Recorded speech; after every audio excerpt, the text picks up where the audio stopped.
एक गैया खड़ी है और एक बैल के 3 पैर कटे हैं, एक पैर पे खड़ा है और ये काला काला पुरुष उसको मारने के लिए छड़ी लिए हुआ है। महाराज परीक्षित ने पूछा, कस्तुम तुम कौन हो? बोले महाराज आप मुझे नहीं पहचानते, मैं कलयुग हूँ। परीक्षित जी महाराज ने कहा, तुम्हारी इतनी हिम्मत कि तुमने मेरे राज्य में प्रवेश किया, भगो यहाँ से। कलयुग भाग गया। जब पूरे विश्व में घूम कर आया, परीक्षित जी के सामने हाथ जोड़ करके खड़ा हो गया। बोले देखो, जहां जहां हम जाते हैं वहां वहां आप ही धनुष बाण लिए खड़े नजर आते हो, कहां जाए? हमें कुछ रहने का स्थान दीजिए। परीक्षित जी महाराज ने कहा, दे तो दे, मतलब तुम अपने बता दो तुम्हारे अंदर कितने लोग गुण हैं, आप गुण कितने हैं, गुण कितने हैं? तो कलयुग बोलो महाराज आप गुण तो हमारे तो कूट कूट के भरो है, ऐसा कोई अब गुण नहीं है जो हमारे पास ना हो, लेकिन एक गुण है हमारे पास। कहा? बोले यत् फलम नास्ति तपसा न योगेन समाधिना तत्फलम लभते सम्यक् कलौ केशव कीर्तनात्। बोले जो सतयुग में, त्रेता में, द्वापर में एक अंगूठा पे खड़े हैं, एक कान पे खड़े हैं, लगाए हैं समाधि, हजार हजार वर्षों तक उन तपस्या का जो फल प्राप्त होता था, वो फल में केवल कलौ केशव कीर्तनात्, केवल भगवान का कीर्तन करने से, भगवान का नाम लेने मात्र से मैं प्रदान कर देता हूँ। तो 4 स्थान दिए। दूतम पानम स्त्रियस्सूनः यत्र धर्माश्चतुर्विधः। एक तो दो दूतम में, दूतम जाना तुम जुगा मायते होता ही ऐसा कोनो गांव नहीं है। देखो अब जिसने खेला जुगा वो किसी का नहीं हुआ। तुम्हारे कितने बड़े आदमी हुए, 10 लाख 50 लाख करोड़ों की प्रॉपर्टी हुए हैं।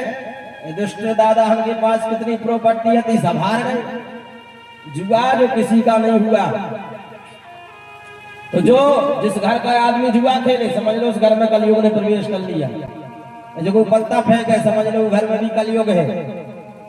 या जौन घर के आदमी जुआ से जीते भाई पैसा से अपनो घर चला उठे, उनके घर में कलयुग है। उन पैसा के माध्यम से जो जो चीज खरीद के लाल दो, चाहे दाल रोटी सब्जी कछु भी, और जी जी के मुंह में जाएगा भोजन, समझ लो के अंदर भी कलयुग चलो। जो आदमी जुआ खेले, जी के घर को आदमी जुआ खेले या जो खिलवाए, समझ रही हो, कोनो भगवान के पास चले जाओ, कोनो धाम चले जाओ, स्वयं ब्रह्मा जी उतर आए, तो तुम्हारे कष्ट को अंत नहीं कर सकता, समाप्त नहीं कर सकता। और दूसरे पानम, दारू पिया था, बाकी अपने नरगुआ मोहारी में तो नहीं पियत। मतलब इतने अच्छे आदमी, इतने सज्जन आदमी, इतने भोले आदमी कहाँ मिल है? वो तो समझ ही गए हुए आदमी के गुरु जी के है वो काचार है। ऐसी कोई गली नहीं जहां इसकी चली नहीं। 100 में से कम 20 25 तो मिल जाए, हर गांव में पिया। पानम, जौन आदमी दारू पिए, जौन घर को आदमी दारू बनाए, जौन घर को आदमी दारू को बिजनेस करे या जौन बेचे, या बेचने के बाद भी कोई पैसा से खा, समझ लो वो घर में कलयुग आ गया। और स्त्रियां, जौन अपने घरवाली के होते भाई भी दूसरी स्त्री पर नजर मारे, मतलब पराई स्त्री पर बुरी नजर रखने वाला जो रख रहा है, समझ लो उनके ऊपर भी कलयुग को प्रभाव है। भी अपने आप मिट जात, जरूरत ही नहीं पड़ा। स्त्रियस्सूनम, जहां पर धर्म की, संत की, साधुओं की, गौ की, धर्म की हिंसा हो रही हो, वहां पर भी कलयुग है। और एक स्थान और दिया। बोले महाराज इतनी अब गुण हती हमारे पास, तो तुमने खराब खराब जगह में हमें स्थान दे दो। एक भैया तो गुण है, कम से कम के लाने तो अच्छा कमरा दो भी आई थी। बोले तुम्हें काय में चाहना है? बोले दत्ता सोने में और मिल जाए। सोना है ना, सोना तुम्हारे जितने पहने हो जी, मंगलसूत्र घड़ी घड़ी अंगूठी पंगूठी, इस सोना में है कलयुग को वास।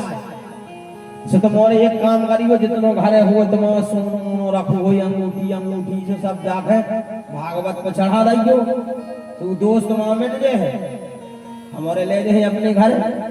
बेचने हैं तो 4-10 लाख को हो ही गया डेरा ये।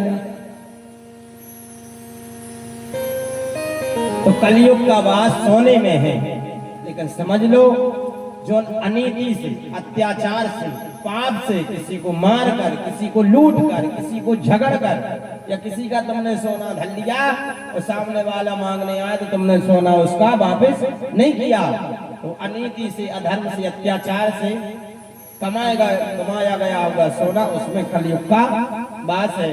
ईमानदारी से, मेहनत से, अपनी लगन से, अपनी तरक्की से, उस पैसे के माध्यम से कमाया हुआ सोना, उसमें ठाकुर जी का वास है। इसलिए कोनो भी चीज ला भगवान के चरणों में रख दो तो उससे दोष हट जाएगा।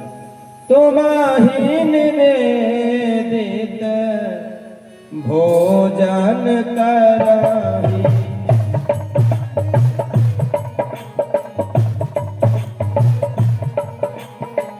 तुम्हारी निवेदित भोजन कराही,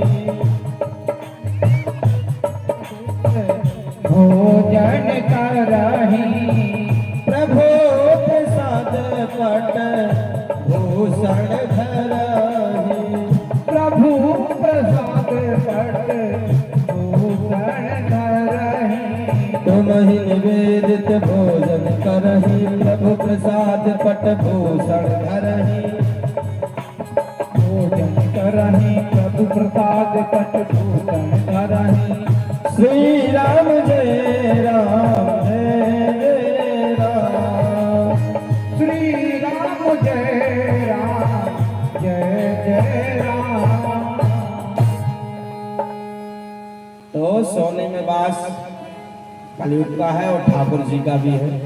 उस सोने को भगवान के चरणों में, मूर्ति के चरणों में अर्पित कर दो, बाद में पहन लो तो समझ लो मैं ठाकुर जी को वास है। वापिस आए